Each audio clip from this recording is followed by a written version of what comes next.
Hi friends, welcome to Telugu tech SP YouTube channel. నేను సురేష్. చాలా మంది యూనిఫామ్ ఫోర్సెస్లో జాబ్ చేయాలని చెప్పేసి, వారి యొక్క బాడీ పైన యూనిఫామ్ రావాలని, వారి యొక్క షోల్డర్స్ పైన స్టార్స్ రావాలని చెప్పేసి చాలా మంది ఆశపడుతూ ఉంటారు. ఈ వీడియోలో మనం మెయిన్గా ఎస్ఐ జాబ్స్కి సంబంధించి ఫస్ట్ అటెంప్ట్లోనే జాబ్ అనేటువంటిది ఏ విధంగా తెచ్చుకోవాలి అనేటువంటి దాని మీద కొన్ని అంశాల గురించి అయితే డిస్కస్ చేద్దాము. మొట్టమొదటిగా మనం చూసుకున్నట్లయితే ఎస్ఐ జాబ్ తెచ్చుకోవాలి ఫస్ట్ అటెంప్ట్లోనే అన్నట్లయితే చాలామంది మెయిన్గా ఏం చేస్తూ ఉంటారు అన్నట్లయితే నోటిఫికేషన్ పడిన తర్వాత ప్రిపరేషన్ అనేటువంటిది స్టార్ట్ చేస్తూ ఉంటారు. సో నాకు తెలిసినటువంటి ఆస్పెక్ట్ ప్రకారం అదైతే కరెక్ట్ అనేటువంటి ఆప్షన్ అయితే కాదు. సో నోటిఫికేషన్ రాకముందు నుంచి మన యొక్క ప్రిపరేషన్ అనేటువంటిది అయితే మనం షెడ్యూల్ చేసుకొని చదువుతూ ఉండాలి. సో నోటిఫికేషన్ వచ్చిన తర్వాత అప్పుడు ఏం చేయాలంటే మనం ఆల్రెడీ మన ప్రిపరేషన్ అనేటువంటిది నోటిఫికేషన్ వచ్చే టైంకి దాదాపు 90 to 95% ప్రిపరేషన్ అనేటువంటిది కంప్లీట్ అయిపోయి నోటిఫికేషన్ వచ్చిన తర్వాత మనం ఏం చేయాలి, దాదాపు 6 months టైం అయితే ఉంటుంది. సో నోటిఫికేషన్ రిలీజ్ చేసిన తర్వాత ప్రిలిమినరీ ఎగ్జామినేషన్ కండక్ట్ చేయడానికి 2 months టైం అయితే పడుతుంది. ప్రిలిమినరీ ఎగ్జామినేషన్స్లో క్వాలిఫై అయిపోయిన తర్వాత దాని యొక్క రిజల్ట్స్ ఇచ్చి మరియు ఈవెంట్స్ ఏవైతే ఉంటాయో వాటికి సంబంధించి క్వాలిఫికేషన్ మొత్తం ఎలిజిబిలిటీ అని చెక్ చేసి ఈవెంట్స్ జరగడానికి ప్రిలిమినరీ ఎగ్జామ్కి మరియు ఈవెంట్స్కి మధ్యలో ఒక 1 month నుంచి 2 months గ్యాప్ అయితే ఉంటుంది. తర్వాత ఈవెంట్స్ ఎవరైతే క్వాలిఫై అవుతారో ఈవెంట్స్ క్వాలిఫై అయినటువంటి వాళ్ళందరికీ కూడా మెయిన్స్ ఎగ్జామినేషన్ అనేటువంటిది కండక్ట్ చేయడానికి మరో 1 month నుంచి 2 months టైం అయితే పడుతుంది. ఓవరాల్గా నోటిఫికేషన్ రిలీజ్ అయినప్పటి నుంచి తర్వాత జాబ్ వచ్చే వరకు దాదాపు 6 months నుంచి 8 months ప్రాసెస్ అయితే జరుగుతుంది. సో 6 to 8 monthsలో మీరైతే జాబ్ అయితే తెచ్చుకోవచ్చు. నోటిఫికేషన్ రిలీజ్ అయిన తర్వాత మీ యొక్క ప్రిపరేషన్ అనేటువంటిది అయితే యాజ్ యూజువల్ కరెక్ట్గా ఉన్నట్లయితే సో మన ప్రిపరేషన్ అనేటువంటిది ఏ విధంగా ఉండాలి అనేటువంటిది అయితే మీరైతే ఒక ప్లాన్ అయితే చేసుకోండి. సో ప్రిపరేషన్ అనేటువంటిది అయితే గుర్తుపెట్టుకుని షార్ప్గా నోటిఫికేషన్ ముందు నుంచి మన యొక్క ప్రిపరేషన్ అనేటువంటిది ఉండాలి. సో ఎస్ఏలో దాదాపు చాలా సబ్జెక్ట్స్ అయితే ఉంటాయి. అర్థమెటిక్ ఉంటుంది, రీజనింగ్ ఉంటుంది, తర్వాత జనరల్ స్టడీస్, జీకే కానివ్వండి, ఇంగ్లీష్ కానివ్వండి, సో జియోగ్రఫీ, హిస్టరీ, పాలిటీ ఇవన్నీ అయితే వస్తాయి. సో వీటన్నిటికి సంబంధించి ఏ సబ్జెక్ట్కి ఏ బుక్ అయితే బాగుంటుంది, తర్వాత కరెంట్ అఫైర్స్ ఏ విధంగా చదవాలి అనేటువంటి అంశాల గురించి అన్నిటి గురించి నేనైతే వీడియో అయితే చేశాను సపరేట్గా. ఓన్లీ బుక్స్ గురించి మాత్రమే ఎస్ఐ జాబ్స్కి ఎటువంటి బుక్స్ అయితే చదవాలి, ఎస్ఐకి కానిస్టేబుల్ జాబ్స్కి, ఆంధ్ర మరియు తెలంగాణ 2 జాబ్స్ కూడా ఉపయోగపడేటువంటి వాళ్ళ గురించి అయితే నేనైతే వీడియో అయితే చేశాను. సో మీరైతే ఒకసారి ఆ వీడియో అయితే చూడండి. నేను డిస్క్రిప్షన్ లింక్స్ అయితే ప్రొవైడ్ చేశాను. లేదా మీకు పైన 3 minutes దగ్గర అయితే మీకు అక్కడ స్క్రోల్ అవుతూ ఉంటుంది SI and constable best books అని చెప్పేసి దానిపైన మీరు క్లిక్ చేస్తే మీరు బుక్స్కి సంబంధించి మీకు వీడియో అయితే చూడొచ్చు. సో ఇక్కడ మెయిన్గా మనం చూసుకున్నట్లయితే ఒకసారి చూడండి, రిక్రూట్మెంట్ ప్రాసెస్ అనేటువంటిది అయితే మొత్తం టోటల్గా 8 monthsకి కంప్లీట్ అయిపోయేటువంటి అవకాశం అయితే ఉంటుంది. 6 నుంచి 8 months నోటిఫికేషన్ పడినప్పటి నుంచి. తర్వాత ఇంకోటి ఏంటంటే చాలా మంది కోచింగ్కి వెళ్లకుండా ప్రిపేర్ అయినటువంటి వాళ్ళు ఉంటారు. కోచింగ్ అంటే జీరో నాలెడ్జ్తో ప్రిపేర్ అయ్యి జాబ్ తెచ్చుకున్నటువంటి వాళ్ళు అయితే చాలా తక్కువగా ఉంటారు. సో చాలా మంది ఏం చేస్తారంటే, సార్ కోచింగ్కి వెళ్లకుండా మేము ప్రిపేర్ అయితే జాబ్ రాదా, ఆల్రెడీ వచ్చిన వాళ్ళు ఉన్నారు కదా అంటే దాదాపు 100లో 90% మార్క్స్ అయితే దాదాపు కోచింగ్కి వెళ్ళి సరైనటువంటి గైడెన్స్ ఉన్న వాళ్ళే ఎక్కువ మంది జాబ్స్ అయితే చేస్తున్నారు. కోచింగ్ లేకుండా అప్పటికప్పుడు నోటిఫికేషన్ పడిన తర్వాత ప్రిపేర్ అయ్యి జాబ్ తెచ్చుకునేటువంటి వాళ్ళు చాలా రేర్గా అయితే కనిపిస్తూ ఉంటారు. సో మీరు ఏదైతే సబ్జెక్టులు అర్థమెటిక్ కానివ్వండి, రీజనింగ్ కానివ్వండి, ఇంగ్లీష్ కానివ్వండి, తెలుగులో కానివ్వండి, సో ఎవరైతే ఈ సబ్జెక్ట్స్లో వీక్గా ఉంటారో ఖచ్చితంగా గైడెన్స్ అనేటువంటిది అయితే తీసుకోండి. మీరు నాట్ ఓన్లీ కోచింగ్ సెంటర్స్, మీకు ఆన్లైన్ కోచింగ్ సెంటర్స్ కూడా జరుగుతున్నాయి. అదేవిధంగా కొన్ని ఆన్లైన్ యాప్స్ కూడా మీకు ఫ్రీ కోచింగ్ కానివ్వండి, పెయిడ్ కోచింగ్ అని మీకు అయితే అందిస్తూ ఉంటారు. సో వాటైతే మీరు బేస్ చేసుకొని కరెక్ట్గా అయితే యూటిలైజ్ చేసుకోండి. సో గైడెన్స్ అనేటువంటిది ఖచ్చితంగా ఉండాలి. మీరు అన్ని సబ్జెక్ట్స్ మీద మీకు కమాండ్ ఉండి మేము చదువుకుంటామంటే ఇబ్బంది లేదు. సో ఏదైనా కొన్ని సబ్జెక్ట్స్లో వీక్గా ఉన్నా కూడా మీరు గైడెన్స్ అయితే ఉండాలి. ఈవెన్ ఇంగ్లీష్ కానివ్వండి, తెలుగులో కానివ్వండి, పెద్ద మార్క్స్ వచ్చేసినటువంటి కూడా 200-250+ మార్క్స్ వచ్చినటువంటి వాళ్ళు కూడాను మినిమం అంటే ఇంగ్లీష్లో కానివ్వండి, తెలుగులో కానివ్వండి, లాంగ్వేజెస్లో కొంచెం మార్క్స్ తగ్గి జాబ్స్ లాస్ అయినటువంటి వాళ్ళు కూడా చాలామంది ఉన్నారు. సో అందుకని చెప్పేసి మీరు నెగ్లెక్ట్ అయితే చేయొద్దు. సో కొంచెం లైట్గా ఏదైనా ఈ సబ్జెక్ట్లో మనం వీక్గా ఉన్నాము, ఈ టాపిక్లో మనం వీక్గా ఉన్నటువంటి వాళ్ళు అని అనుకున్నటువంటి వాళ్ళు ఎవరైనా ఉన్నట్లయితే మీరు ఖచ్చితంగా కోచింగ్కి వెళ్ళండి, గైడెన్స్ అనేటువంటిది అయితే తీసుకోండి. సో ఎందుకు ఇంత హార్డ్గా ప్రిపేర్ అవ్వాలన్నట్లయితే మీకు ఖచ్చితంగా మీరు జాబ్ తెచ్చుకుంటే మీకంటూ ఒక ఐడెంటిటీ అనేటువంటిది ఏర్పడుతుంది. సో మీ ఊర్లో కానివ్వండి మీరు ఒక చిన్న మినీ సెలబ్రిటీ లాగా మారిపోతారు మీ ఊర్లోకి వెళ్ళిన తర్వాత మీకు జాబ్ వచ్చినట్లయితే. సో యూనిఫామ్ ఫోర్సెస్ యొక్క జాబ్ అనేటువంటిది, దాని యొక్క రెస్పెక్ట్ అనేటువంటిది అయితే ఆ విధంగా ఉంటుంది. తర్వాత నోటిఫికేషన్ వచ్చిన తర్వాత రివిజన్ చేసుకోవచ్చు మీరు ముందే కనుక ప్రిపేర్ అయినట్లయితే. ఇంకోటి ఏంటంటే క్వాలిఫికేషన్ విషయం చూసుకున్నట్లయితే ఆంధ్ర కానివ్వండి, తెలంగాణ కానివ్వండి కానిస్టేబుల్కి వచ్చేసి ఇంటర్మీడియట్ క్వాలిఫికేషన్స్గా పెడుతున్నారు. అదేవిధంగా ఎస్ఐ జాబ్స్కి వచ్చేసి ఎనీ డిగ్రీ క్వాలిఫికేషన్గా అయితే ఇస్తున్నారు. సో ఎడ్యుకేషనల్ క్వాలిఫికేషన్ అనేటువంటిది ఉన్నటువంటి వాళ్ళందరూ కూడా ముందు నుంచే ప్రిపేర్ అవ్వడానికి అయితే ట్రై చేయండి. ఇప్పటి నుంచి మీకు చాలా వరకు ఆన్లైన్ క్లాసెస్ అయితే ఉన్నాయి. సో వీటితో పాటు గ్రౌండ్ ప్రిపరేషన్ కూడా ఖచ్చితంగా ఉండాలి. అంటే మీరు ఫిజికల్ ఈవెంట్స్ ఏవైతే ఉంటాయో అవి ఈవెంట్స్ అన్ని కూడా మీరు కంప్లీట్గా ఖచ్చితంగా నేర్చుకునేటట్టు ఉండాలి. సో దాని గురించి అయితే మనం ఫర్దర్గా అయితే డిస్కస్ చేద్దాం. ఇంకోటి ఏంటంటే వేరే జాబ్స్తో పోల్చినట్లయితే యూనిఫామ్ ఫోర్సెస్లో ఉండేటువంటి జాబ్స్ అనేటువంటివి ఆ యొక్క పేపర్స్ కానివ్వండి, ఆ క్వశ్చన్స్ కానివ్వండి మ్యాక్సిమం ఈజీగానే ఉంటాయి. ఫర్ ఎగ్జాంపుల్ బ్యాంకింగ్ సెక్టర్తో కంపేర్ చేసుకున్నట్లయితే సో మనకైతే ఈజీగా ఉంటుంది. కాకపోతే కొంచెం అయితే కష్టపడాల్సి ఉంటుంది. చాలామంది అంటూ ఉంటారు, సార్ అర్థమెటిక్ రీజనింగ్ వాళ్ళకి వచ్చేసి అర్థమెటిక్ దాదాపు ఎంపీసీ తీసుకున్న వాళ్ళకి ఈజీగా ఉంటుంది, బైపీసీ తీసుకున్న వాళ్ళకి కష్టంగా ఉంటుంది అనేటువంటి కాన్సెప్ట్ అయితే చాలా మందిలో ఉంది. సో అదైతే కొద్దిగా రిమూవ్ చేసుకోవడానికి అయితే ట్రై చేయండి. సో వాళ్ళకి ఇంటర్మీడియట్లో ఒక 2 years ఎక్స్ట్రా అయితే కలిసి వస్తుంది కాబట్టి మీరైతే ట్రై చేయండి. So BiPC aspirants SI jobs లేదా సివిల్ సర్వీసెస్లు కట్టిన వాళ్ళు, అదేవిధంగా గ్రూప్ 1 గ్రూప్ 2లో కొట్టిన వాళ్ళు చాలామంది ఉన్నారు. సో నాన్ మ్యాథ్స్ వాళ్ళు కూడా భయపడాల్సినటువంటి అవసరం లేదు. సో మీరు ఏంటంటే చాలామంది షార్ట్ కట్స్ కోసం వెతుకుతూ ఉంటారు. మ్యాథ్స్ కానివ్వండి, అర్థమెటిక్ కానివ్వండి, షార్ట్ కట్స్ కాకుండా మెయిన్గా కాన్సెప్ట్ అనేటువంటిది అర్థం చేసుకోవడానికి ట్రై చేయండి. సో ఒక క్వశ్చన్ ఇలా తిప్పించినప్పుడు మీరు ఆ టైంలో షార్ట్ కట్స్ అనేటువంటిది మీరు మర్చిపోవడానికి అవకాశం అయితే ఉంటుంది. కానీ అదేవిధంగా మీరు కాన్సెప్ట్ నేర్చుకున్నట్లయితే కాన్సెప్ట్ అనేటువంటిది మర్చిపోవడానికి అవకాశం అనేది చాలా తక్కువ ఉంటుంది. సో మెయిన్గా మీరు కాన్సెప్ట్ అనేటువంటిది అయితే నేర్చుకోవడానికి ట్రై చేయండి, షార్ట్ కట్స్ కంటే కూడా. కాన్సెప్ట్ నేర్చుకున్న తర్వాత షార్ట్ కట్స్ మీద ట్రై చేయండి. సో అప్పుడైతే మీకు ఈజీగా వర్కౌట్ అవుతుంది. కానీ ఒకేసారి షార్ట్ కట్స్లోనే వెళ్తారంటే కొద్దిగా అయితే కష్టపడాల్సి వస్తుంది. ఒకవేళ ఎగ్జామ్లో క్వశ్చన్ అనేటువంటివి డిఫరెంట్గా ఉంటాయి, ఇబ్బంది పడేటువంటి అవకాశాలు కూడా ఉంటాయి. కాబట్టి సో మెయిన్గా మీరైతే కాన్సెప్ట్ నేర్చుకోవడానికి అయితే ట్రై చేయండి. తర్వాత తెలంగాణ విషయానికి వస్తే ఎగ్జామినేషన్ పేపర్ అనేటువంటిది 200 మార్క్స్కి అయితే ఉంటుంది. అదేవిధంగా ఆంధ్రప్రదేశ్లో చూసుకున్నట్లయితే 2 పేపర్స్ మీద ఎగ్జామినేషన్ అయితే రావాల్సి ఉంటుంది. 200 మార్క్స్ ఉంటే ఒక్కొక్క పేపర్ 100 మార్క్స్ ఉంటుంది. పేపర్ 1 వచ్చేసి అర్థమెటిక్ మరియు రీజనింగ్ 100 మార్క్స్ ఉంటుంది. పేపర్ 2 వచ్చేసి జనరల్ సైన్స్, ఇంకొక జనరల్ స్టడీస్ ఒక 100 మార్క్స్ ఉంటుంది. అర్థమెటిక్ రీజనింగ్ కలిపి ఒక పేపర్ 100 మార్క్స్కి, అదేవిధంగా జనరల్ స్టడీస్ 100 మార్క్స్కి 2 పేపర్స్ అయితే ఉంటాయి. సో దీనికి ఏంటంటే ముందు 2 పేపర్స్లో మీరైతే క్వాలిఫై అవ్వాల్సి ఉంటుంది. ఆంధ్రప్రదేశ్లో పేపర్ 1లో క్వాలిఫై అవ్వాలి, పేపర్ 2లో రెండింటిలో క్వాలిఫై అవ్వాలి. ఒక విధంగా తెలంగాణతో కంపేర్ చేసుకుంటే ఆంధ్రప్రదేశ్లో ప్రిలిమినరీ ఎగ్జామినేషన్ క్వాలిఫై అవ్వడం కొంచెం కష్టమని చెప్పొచ్చు. సో అక్కడ ఒకటే పేపర్ ఉంటుంది, ఇక్కడ 2 పేపర్లు ఉంటాయి. అదేవిధంగా 2 పేపర్లో కూడా మనం క్వాలిఫై అవ్వాలి. సో అర్థమెటిక్ రీజనింగ్ 2 సబ్జెక్ట్స్ మీద మీరు కమాండ్ ఉండాలి.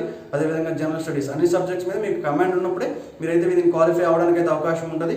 సో ఇంకొకటి గుడ్ న్యూస్ ఏం చెప్పుకోవచ్చు అంటే నెగటివ్ మార్క్సింగ్ అనేటువంటిది ఇప్పటివరకు అయితే పెట్టలేదు. సో అయితే గుర్తుపెట్టుకుని నెగటివ్ మార్కింగ్ అనేటువంటిది పోలీస్ డిపార్ట్మెంట్ ఎగ్జామినేషన్స్లో అంటే ఎస్ఐ జాబ్స్ కానివ్వండి, కానిస్టేబుల్ జాబ్స్ కానివ్వండి ప్రస్తుతం అయితే నెగటివ్ మార్కింగ్స్ అనేటువంటివి అయితే లేవు. సో అది కూడా దృష్టిలో పెట్టుకుని మీరైతే ప్రిపరేషన్ అనేటువంటిది ప్లాన్ చేసుకోవచ్చు. సో ఇంకొక విధంగా మనకి మెయిన్గా ఏంటన్నట్లయితే సార్ నేను ఒకరోజు అయితే మాకు నిద్ర వస్తుంది, కాన్సన్ట్రేషన్ రావట్లేదు అనేటువంటిది అయితే అయితే పక్కన పెట్టిన మెయిన్ మన సెల్ఫ్ మోటివేషన్ అనేటువంటిది అయితే ఉండాలి. సో పక్కన వాళ్ళు చూసి మోటివేట్ అవ్వడం అది ఎక్కువ రోజులు అయితే ఉండదు. సో మన యొక్క ఫ్యామిలీ సిచ్యువేషన్స్ కానివ్వండి, మన యొక్క రెస్పెక్ట్ కానివ్వండి, సో దీన్ని బేస్ చేసుకొని మీ యొక్క సెల్ఫ్ మోటివేషన్ మీకంటూ మీకు ఒక మోటివేషన్ అనేటువంటిది అయితే ఉండాలి. సో దాన్ని అయితే బేస్ చేసుకోండి. అరే జాబ్ వస్తే మనతో పాటు లైఫ్ అంతా సెటిల్ అయిపోతుంది, తర్వాత సొసైటీలో మనకంటూ ఒక ఐడెంటిటీ, ఒక రెస్పెక్ట్ అనేటువంటిది ఏర్పడుతుంది అనేటువంటిది అయితే గుర్తుపెట్టుకోండి. సో నెక్స్ట్ ఏ ఆస్పెక్ట్స్ మీద కీ రోల్స్ అనేటువంటిది ఎస్ఐ జాబ్స్ తెచ్చుకోవడం పోషిస్తాయి అనేటువంటి దాని గురించి చూసుకున్నట్లయితే మెయిన్గా ఈవెంట్స్లో 3 టైప్స్ ఆఫ్ ఉంటాయి. ఒకటి వచ్చేసి 1600 మీటర్స్ అంటే 1600 మీటర్ల రన్ అనేటువంటిది అయితే ఉంటుంది. తర్వాత 100 మీటర్స్ రన్ ఉంటుంది. అదేవిధంగా లాంగ్ జంప్. ఈ 3 ఈవెంట్స్ అనేటువంటిది అయితే ఖచ్చితంగా క్లియర్ చేయాల్సి ఉంటాయి. సో 1600 మీటర్ల రన్, అదేవిధంగా 100 మీటర్స్ రన్ చేయాల్సి ఉంటుంది. తర్వాత లాంగ్ జంప్ అనేటువంటిది అయితే ఒకటి ఉంటుంది. సో ఇదైతే కామన్ సబ్జెక్టు. సో ఇంకొకటి ఏంటంటే చాలామంది రన్నింగ్కి గ్రౌండ్కి వెళ్తారు కదా, గ్రౌండ్కి వెళ్ళిన తర్వాత ఆల్రెడీ నేర్చుకున్నటువంటి వాళ్ళు అయితే ఇబ్బంది లేదు. ఇప్పటికిప్పుడు స్టార్టింగ్ బిగినర్స్ ఎవరైతే ఉంటారో వీళ్ళు రన్నింగ్కి లేదా గ్రౌండ్కి వెళ్ళిన తర్వాత ఒక 2 రోజులు 3 రోజులు వెళ్ళిపోతారు. 3 రోజులు వెళ్ళిపోయిన తర్వాత వీళ్ళకి ఏం జరుగుతుందంటే బాడీ పెయిన్స్ వస్తాయి. అది ప్రతి ఒక్కరికి కామన్. గ్రౌండ్కి వెళ్ళినటువంటి వాళ్ళకి బాడీ పెయిన్స్ రావడం ప్రతి ఒక్కరికి కామన్. సో చాలామంది ఏం చేస్తారంటే అది బాడీ పెయిన్స్ వస్తున్నాయని చెప్పేసి ఫిట్ అయిపోతారు. సో అది కరెక్ట్ అయినటువంటి అవకాశం కాదు. సో మీరు డైలీ వెళ్తూనే ఉండండి. సో దానికి ఏం చేస్తుంది, బాడీ అనేటువంటిది అలవాటు అయిపోతుంది. సో స్టార్టింగ్ మీరు గ్రౌండ్కి వెళ్తేనే రన్నింగ్ కాకుండా ముందు ఫస్ట్ ఆఫ్ ఆల్ కొంచెం బాడీ అనేటువంటిది వార్మప్ చేయండి. వార్మప్ చేసిన తర్వాత మీరు ప్రాక్టీస్ అనేటువంటిది స్టార్ట్ చేయండి. ఒకేసారి రన్నింగ్ వెళ్తే బాడీ అనేటువంటిది అల్పొచ్చేసిన ఆయాసం వస్తుంది. సో అదైతే కొద్దిగా ఇబ్బంది పడతారు. సో మీకు చాలా చోట్ల ఫిజికల్ ట్రైనింగ్ ఇచ్చేటువంటి కోచింగ్ సెంటర్స్ ఉన్నాయి, లేదా మీకు ఇప్పుడు రీసెంట్గా యూట్యూబ్లో కూడా కోచింగ్స్ అయితే ఇస్తున్నారు. అంటే ఏ విధంగా 1600 మీటర్స్ 1600 మీటర్ రన్నింగ్ ఏ విధంగా కంప్లీట్ చేయాలి, లేదా 100 మీటర్స్ రన్ అనేటువంటిది ఏ విధంగా కంప్లీట్ చేయాలి, లాంగ్ జంప్ షార్ట్ స్పాన్లో కానివ్వండి స్పీడ్గా ఏ విధంగా జంప్ చేయాలనేటటువంటి వాటి గురించి చాలా క్లాసెస్, చాలా వీడియోస్ అయితే మీకు అవైలబుల్లో ఉన్నాయి. సో మీకు ఇంకేదైనా కావాలనుకుంటే ఈవెంట్స్ గురించి నన్ను అయితే కామెంట్స్ వరకు నేను దానికి సంబంధించి వీడియో అయితే చేయడానికి రెడీగా అయితే ఉన్నాను.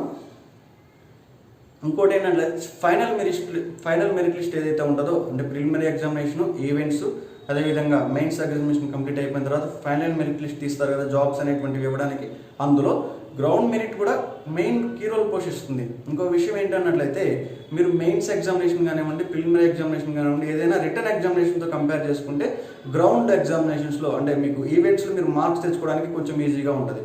జనరల్గా మీరు గ్రౌండ్లో కష్టపడేదానికంటే కొంచెం కష్టపడ్డారు అనుకోండి, మీకు ఒక 10 మార్క్స్ ఎక్స్ట్రా రావడానికి అవకాశం అయితే ఉంటుంది. సో ఈవెంట్స్కి వచ్చేసి మొత్తం టోటల్గా 100 మార్క్స్కి ఈవెంట్స్ అయితే ఉంటాయి.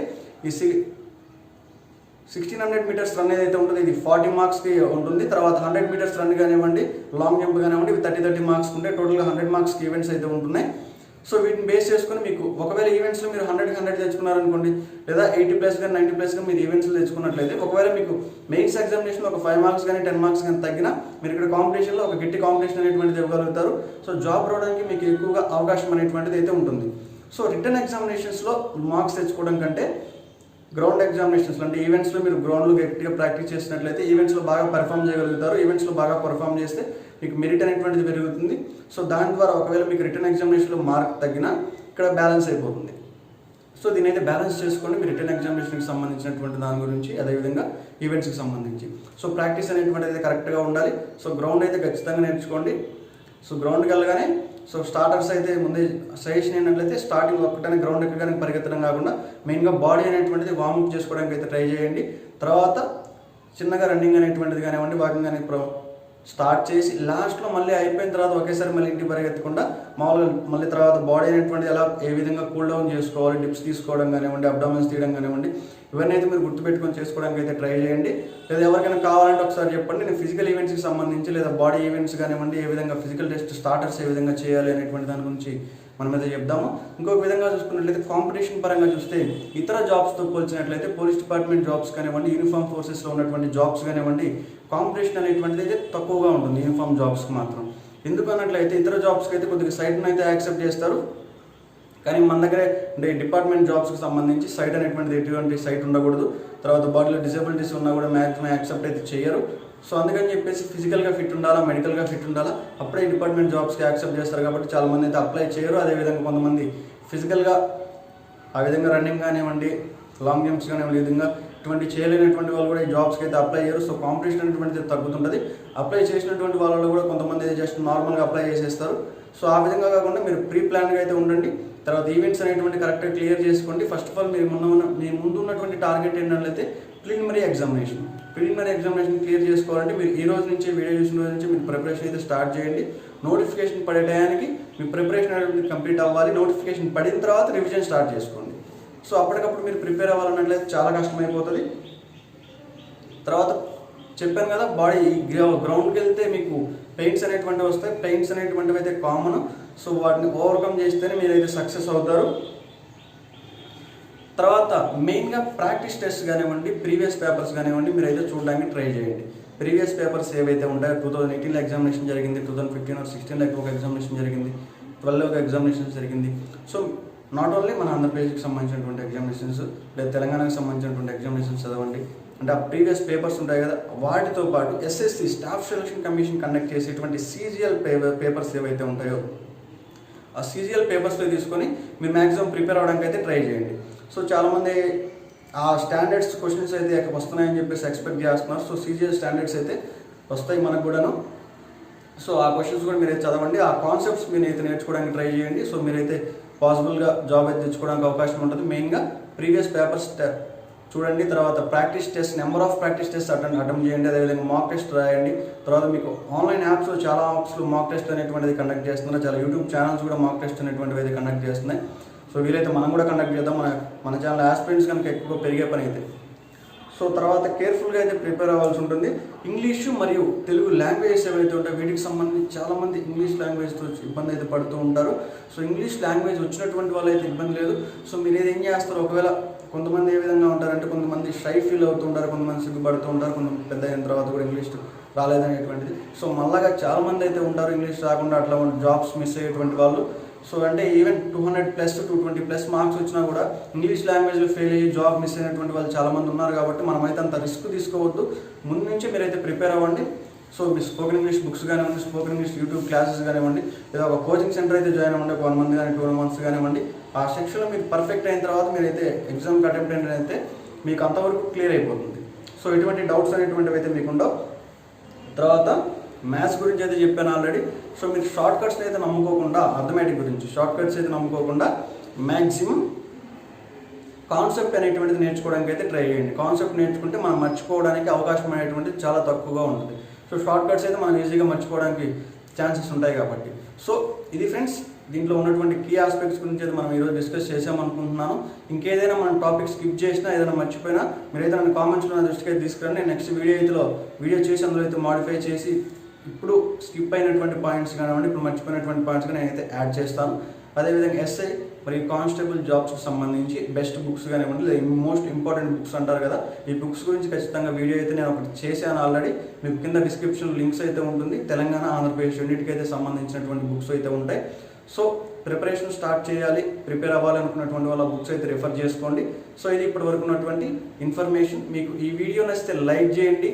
ఇంకా మన ఛానల్కి సంబంధించి ఎక్కువ ఇంపార్టెంట్ వీడియోస్ పొందాలి అనుకుని ఇప్పటివరకు ఎవరైనా మన ఛానల్ సబ్స్క్రైబ్ చేసుకోకపోతే మీకు కింద రెడ్ కలర్ సబ్స్క్రైబ్ బటన్ అయితే కనిపిస్తుంది, దానిపైన ఒకసారి క్లిక్ చేసేయండి. So thank you for watching. అదేవిధంగా మన ఛానల్లో ఎవరైనా టెలిగ్రామ్లో జాయిన్ అవ్వాలి అనుకుంటే నేను టెలిగ్రామ్ లింక్ నేను డిస్క్రిప్షన్లో అయితే ప్రొవైడ్ చేశాను. మీకు మన టెలిగ్రామ్లో కూడా జాయిన్ అవ్వచ్చు. All the best for your examinations. Bye bye.